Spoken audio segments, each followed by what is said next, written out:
अकोल्यातील खदान police station हद्दीतील 41 वर्षीय सावत्र बापानं 5 वर्षीय चिमुकलीवर लैंगिक अत्याचार केल्याची संतापजनक घटना घडली आहे। या गंभीर प्रकरणात खदान पोलिसांनी आरोपी नराधम बापाला अटक केली आहे। पवित्र नात्याला काळीमा फासणाऱ्या या घडलेल्या घटनेमुळे समाजमन सुन्न झालेला आहे। अकोला शहरातील खदान पोलीस स्टेशन हद्दीतील पीडित चिमुकलीच्या आईनं तिला घरी झोपवून त्या गरबा पाहण्यासाठी रात्री गेल्या।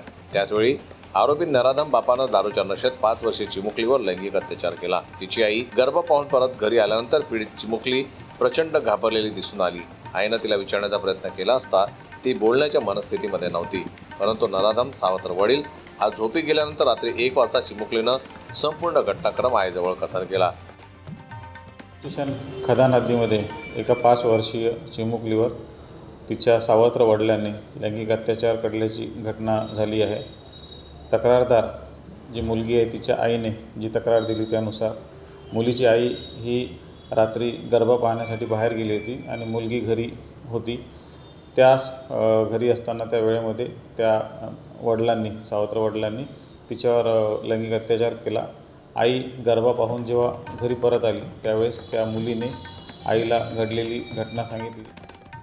तर 29 सप्टेंबर रोजी सकाळी तिची आई आणि पीडित चिमुकली तपासणीसाठी सर्वोच्च रुग्णालयात गेल्यानंतर पोलीस चौकीतील कर्मचाऱ्यांना संपूर्ण घटनाक्रम रुग्णालयातील डॉक्टरांनी अवगत केला। दरम्यान ही गंभीर माहिती खदान पोलीस स्टेशनचे पोलीस निरीक्षक मनोज केदारे यांना देण्यात आली। त्यानंतर नराधम आरोपी वडील याची शोध मोहीम राबविण्यात आली, परंतु तो दिसून आला नाही। अखेर त्याने त्याच्या मित्राच्या मोबाईलवरून त्याच्या पत्नीला म्हणजे पीडित मुलीच्या आईला फोन केला।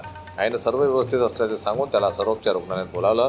त्याचवेळी पोलीस दबाव धरून बसले होते। अत्यंत शिताफीने आरोपी नराधम सावत्र बापाला पोलिसांनी ताब्यात घेतलंय। त्या सावत्र वडिलांना आमच्या टीमने ताब्यात घेतलेला आहे। त्यांना आम्ही अटक करून आम्ही पुढील कारवाई करत आहोत।